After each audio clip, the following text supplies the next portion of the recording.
Okay guys, welcome back to my kitchen for One Pan Wonders, the Atkins steak and broccoli medley. And we're going to toss in a piece of sausage so we can have that tomorrow for snack if we need it. We're going to cook that at the same time and it's not going to cause a bit of problem with the program we're running today. So the first thing we want to do, you see we have our have a little bit of olive oil on the bottom of the pan.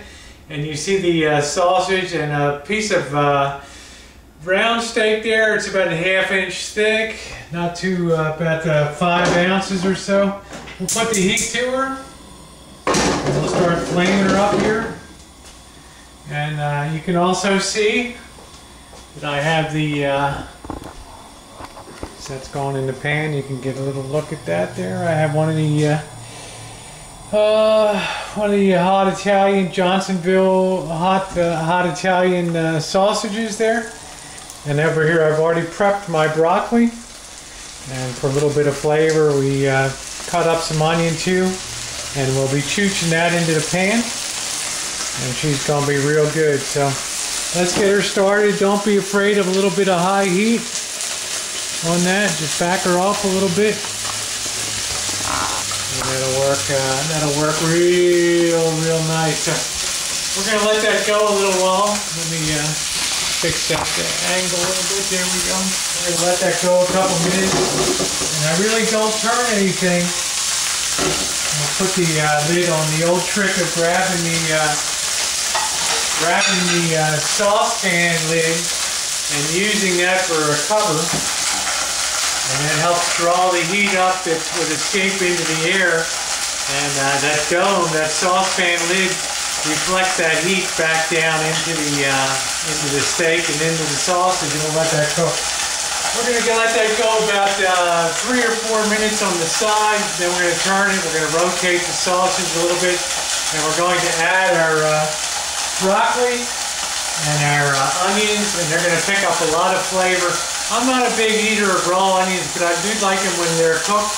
They'll pick up some nice flavor, a little bit of pork juice, a little bit of the beef juices, and they will be mighty tasty tonight in here. You can hear her sizzling away pretty good. Very good, actually. And I'm just going to back the heat down a tad, because I'm using the highest speed burner here. It has the inner and the outer rings. I'm going to go ahead and flip that over now and turn that. Let me grab my fork here. And remember, I hold up that saucepan lid as a protective shield. I'll turn that over and flip that sausage. And that sort of protects against splattering and things. And now I'm going to go ahead and I'm going to add a little bit of water to it. That's going to help, that's going to splatter a little more, so be careful. I'm going to add about 3 tablespoons of water, and that'll help cool down the pan a bit. It'll stop spitting and popping. Then I can go ahead and I can lay in my onions. I can break them into rings. Break the rings apart there. And I can also add my broccoli at that time, right now.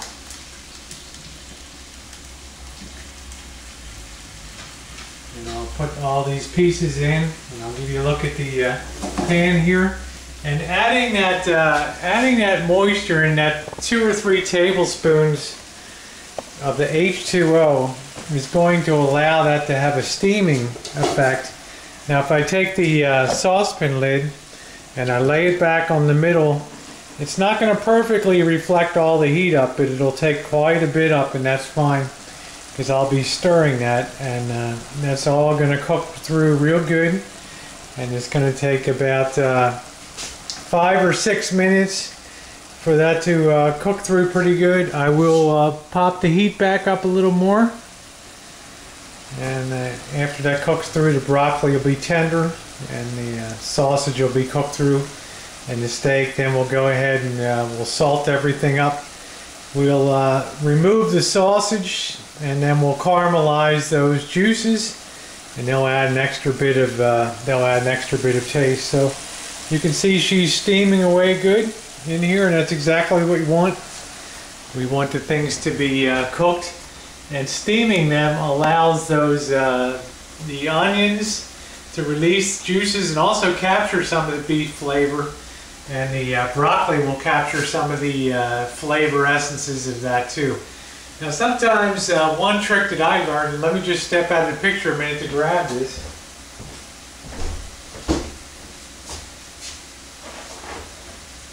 Some people like to take a little bit to give a little bit of flavoring to their broccoli into the whole dish. They'll shake a little bit, maybe a quarter of a teaspoon, not a lot, because this is very powerful flavoring. This Knorr chicken flavor bouillon. And what I like to do is sprinkle her on the top, and that'll give a nice little added flavor boost. As the steam comes up and cooks all that, extra little chicken flavor will penetrate the broccoli, and it makes it taste really great. Okay, I didn't go to jail today. I'm not out on a work release program cooking for you tonight. I'm on week number 6 of Atkins tonight, and I'm thrilled to be cooking for you again in the kitchen. And I'm doing a double medley tonight. I'm doing the sausage, which I'm not going to really write up because it's sort of along for the ride. As long as I don't pierce the skin, all the juices will stay inside and cook, and there won't be any flavor coming out from the sausage into the rest of the dish. The trick is being careful not to pierce that skin, and everything will be good. So what's effectively happening in the pan now, and I'll give it a little shake and a little bit of stir, and even though it's not fully covered, I'll take my spoon here and move things around a little bit. And even though those broccoli is not fully covered, you can already see the beautiful color that it is picked up. And it is steaming away nicely. I guess it's similar in a lot of ways to what you would do with wok cooking, and the onions are helping to release, they're actually releasing moisture too, and you can see down the side over here in particular. And we'll keep that cover on, and that will just keep that very tender and give a lot of flavor to that dish. I know it sounds like a broken drum, because a broken record, because I've talked about Atkins so much, but it has been a great diet for me, because I do get a chance to eat the meats at night, and I can load up on the vegetables. I don't sit there with a calculator and count all this calorie and that calorie, what do I have now, or what do I don't have. I just totally took, except for yesterday, I did have a piece of strawberry shortcake and a pastry for breakfast. One cheat day, one cheat meal is not going to hurt you on the Atkins diet. It's Monday again. I'm right back on the horse again and riding her, and she's doing great. I'm going to take the spoon and work some of the vegetables upside down now. And wow, the color of these onions in particular are picking up. It's just amazing.